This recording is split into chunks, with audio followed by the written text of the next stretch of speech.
يتساءلون عن المجرمين ما سلككم في سقر قالوا لم نك من المصلين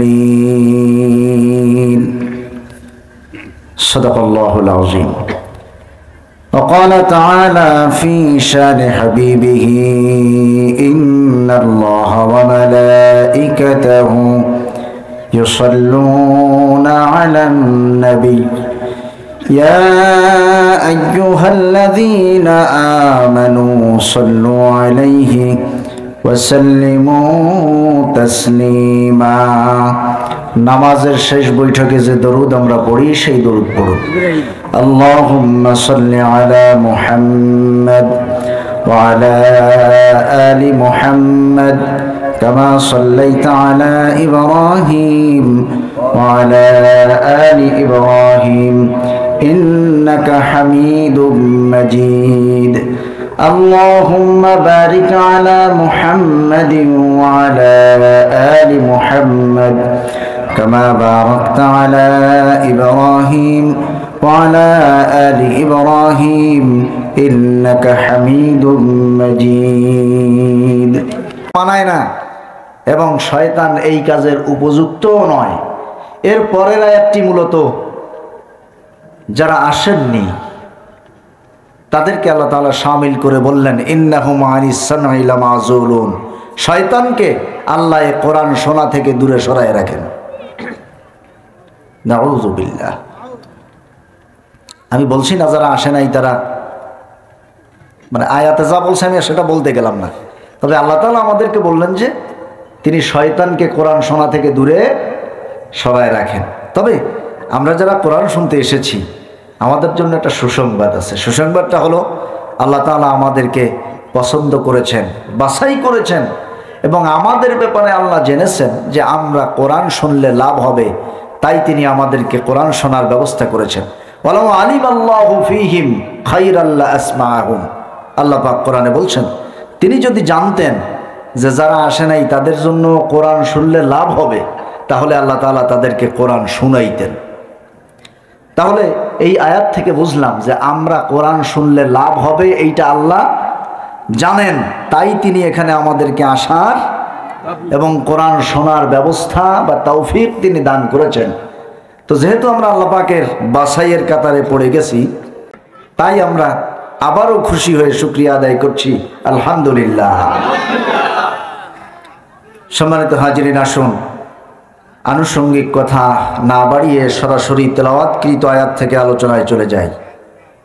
সূরাতুল মুদ্দাসসির এই সূরার 40, 41, 42 এবং 43 নম্বর আয়াত তেলাওয়াত করেছি। কিয়ামতের ময়দানে আল্লাহ তাআলা যখন বিচার ফয়সালা করবেন, বিচার করার পরে একদল মানুষের জন্য জাহান্নাম বরাদ্দ হবে, একদল মানুষের জন্য জান্নাত বরাদ্দ হবে।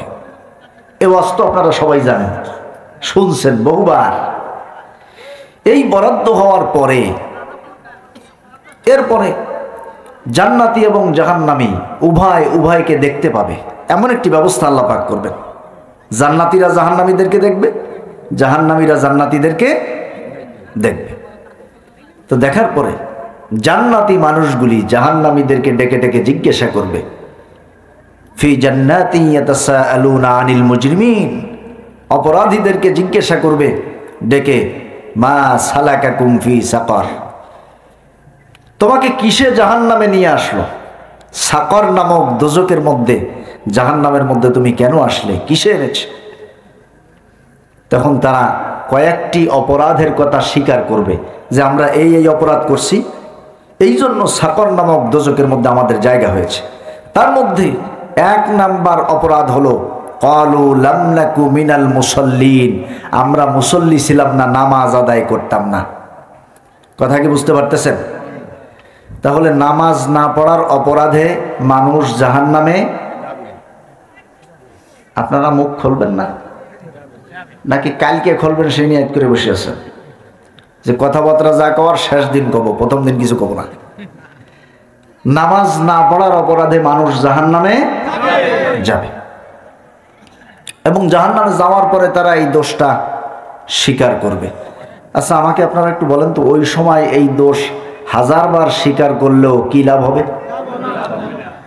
দোষটা যদি আমরা এখন স্বীকার করি, এখন যদি স্বীকার করে সংশোধন হই, তাহলে লাভ হওয়ার সুযোগ আছে কিনা?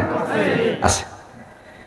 তো আমরা যদি এখন এই আয়াতের দৃষ্টিকোণ থেকে তাকাই, এই আয়াতটাকে যদি আমরা এখন আমাদের চোখের চশমা বানাই, আর সেই চশমা দিয়ে তাকালে আমরা আমাদের সমাজে কি পরিমাণ মানুষকে জাহান্নামে দেখতে পাচ্ছি। আপনাদের এই আবাসনে যে মসজিদ, এখানে ফজরের নামাজে কয় কাতার লোক হয়? ইমাম সাহেব হুজুর আছেন নাকি?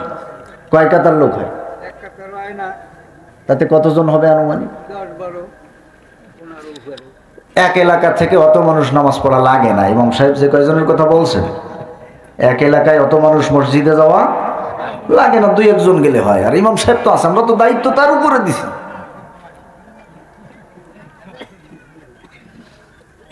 ভাইরা আমার, তাহলে এই আয়াতের দৃষ্টিকোণ থেকে আমরা এক একটা জাহান্নামী পরিবার নিয়ে দুনিয়ায় পথ চলতেছি। কথা বলেন ঠিক কিনা?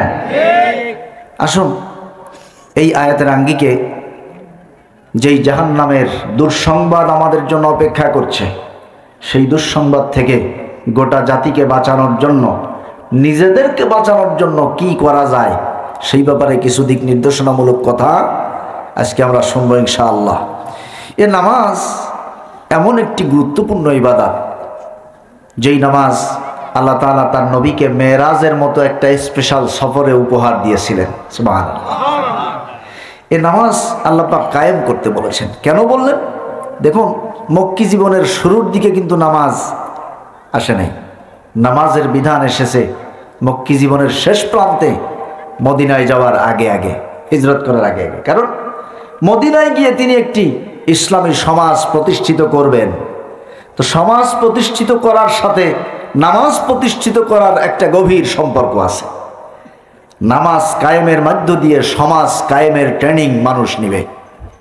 এই জন্য আল্লাহ পাক নামাজ কায়েম করতে বলেছেন। কোরআনে বহু জায়গায় কায়েম করার কথা আসছে।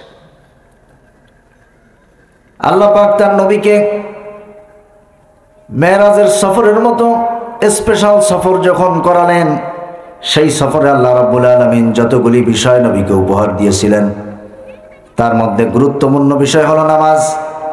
হাদিসের মধ্যে এসেছে, ফুরিদাত আলান নবিয়্যি লাইলাতা উসরিয়া বিহি সালাওয়াতু 50 থুম্মা নুকিসাত হাত্তা জুইলাত 50 ক্বালা আল্লাহু তাআলা ওয়া ইন্না লাকা বিহাদিহিল 50 মেরাজের রাতে 50 ওয়াক্ত নামাজ আল্লাহ পাক ফরজ করলেন। কয় ওয়াক্ত? কথা জোরে জবাব দিতে হবে। কয় ওয়াক্ত? 50 ওয়াক্ত। জোরে জবাব দিতে বলতেছি এই জন্য যে আমরা যদি মুখ না খুলি তাহলে আমরা কিছু শিখতে পারবো না। আপনার প্রচন্ড ক্ষুধা লেগেছে, আপনার সামনে বিরিয়ানির প্লেট সাজানো, আপনি খুব নেক নজরে তাকায় আছেন, পেট ভরে যাবে না? কেন ভরবে না? কেন? অথবা তাকাইও থাকলেন, আবার একটু শুইকেও দেখলেন যে ঘেরানটা কেমন, তাতে তো পেট ভরবে নাকি? এই খাবার মুখের মধ্যে দিতে হবে, চাবাইতে হবে, আওড়াইতে হবে, ঢোক গিলতে হবে, গলার মধ্যে যাবে, গলার ভিতর দিয়ে পেটের মধ্যে ঢুকবে, তারপরে ক্ষুধা নিবারণ হবে। কথা কোন ঠিক কিনা? এই জন্য জ্ঞান অর্জন করতে গেলে মুখ খুলতে হয়। মুখ খুললে মুখের ভিতর দিয়া কলবের মধ্যে কিছু ঢুকবে। আমার যেন বারবার অনুরোধ করা না লাগে, সময় নষ্ট হবে তাতে। 50 ওয়াক্ত নামাজ ফরজ করলেন। আল্লাহ নবী নামাজ নিয়ে রওনা হয়েছেন। হযরত মুসা আলাইহিস সালামের সঙ্গে পথে দেখা। তিনি জিজ্ঞেস করলেন, কি নিয়ে যাচ্ছেন? বললেন 50 ওয়াক্ত নামাজ। কয় সর্বনাশ করছে, ফিরে যান, কমাই নিয়ে আসেন। আমি বনি ইসরাইলকে লালন পালন করে আসছি, আমি জানি, আমার অভিজ্ঞতা আছে, 50 ওয়াক্ত নামাজ আপনার উম্মত পারবে না, পড়বে না। আল্লাহ নবী ফিরে গেলেন, আল্লাহ পাক 10 ওয়াক্ত কমালেন, আবার আসলেন, আবার গেলেন, আবার আসলেন, আবার গেলেন। এভাবে যেতে যেতে সর্বশেষ আল্লাহ তাআলা 5 ওয়াক্ত রাখলেন। মুসা আলাইহিস সালাম তখনও বলে যে আবার যান, আরো কমান। তবে ওই সময় যদি আমাদের এই অঞ্চলের কোনো মানুষ মুসা আলাইহিস সালামের দ্বারে থাকতো, আমার মনে হয় অনুরোধ করে কইতো, যে মুসা আলাইহিস সালামরে কইতো যে আপনি একটু রসুলের কন, সে খালি শুক্রবারের জুমার নামাজটা বাদে আর সব মাফ করাই আনতি কন। কারণ আমরা শুক্রবার ছাড়া আর নামাজ পড়ার সুযোগ।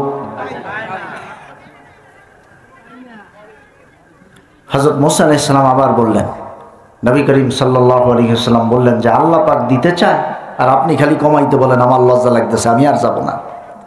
আল্লাহ তাআলা বললেন, ওয়া ইন্না লাকা বিহাদিহিল খামসি খামসিন, নবী যেহেতু আমি বাজেট করেছিলাম 50 ওয়াক্ত, ওয়াক্ত কমাইছি, মা ইউবাদদালুল কওলু লাদাইয়া, কিন্তু আমার কথার কোনো নড়চড় হবে না। অর্থাৎ আমি যেটা বাজেট করছিলাম ওইটার সীমা ঠিক থাকবে, ওয়াক্ত হবে 5টা, কিন্তু 5 ওয়াক্ত আদায় করলে আমি 50 ওয়াক্তের সওয়াব দান করে দেব। সুবহানাল্লাহ। এক এক ওয়াক্তে কয় ওয়াক্তের সওয়াব? 10 ওয়াক্তের। মান জাআ বিল হাসানাতি ফালাহু আশরু আমসালিহা। আল্লাহ তাআলা কোরআনে বলছেন, যে ব্যক্তি একটি ভালো কাজ করলো, নেকির কাজ করলো, আল্লাহ তাআলা সেটাকে 10 গুণ বৃদ্ধি করে দিবেন। বন্ধুগণ আমার, কিয়ামতের ময়দানে মানুষ যখন আল্লাহ তাআলার সামনে উঠবে, তখন আল্লাহ তাআলা মানুষের যে হিসাব নিকাশ নেওয়া শুরু করবেন, সেই হিসাব সর্বপ্রথম যেই জিনিসটার হিসাব নেবেন সে ব্যাপারে হাদিসে এসেছে, আউয়ালু মা ইউহাসাবু বিহিল আবদু ইয়াউমাল কিয়ামাতিস সালাহ। কিয়ামতের ময়দানে সর্বপ্রথম নামাজের হিসাব নেওয়া হবে। আপনারা যার যার নিজের জায়গায় একটু বিবেচনা করে দেখেন যে আপনি কি নামাজের হিসাবে কিয়ামতের ময়দানে আসামি হয়ে আছেন, নাকি কিয়ামতের ময়দানে নামাজের হিসাবে আল্লাহর কাছ থেকে আপনি পার পেয়ে গেছেন। একটু নিজের জায়গা থেকে হিসাব করেন। বন্ধুগণ আমার, এই নামাজ এত বড় গুরুত্বপূর্ণ বিষয়। আল্লাহ পাক এই পৃথিবীতে যেই 1,24,000 নবী রাসূল পাঠিয়েছিলেন, এই 1,24,000 নবী রাসূলের সবাইকে আল্লাহ পাক নামাজ কায়েমের আদেশ দিয়েছিলেন, সবাইকে দিয়েছিলেন।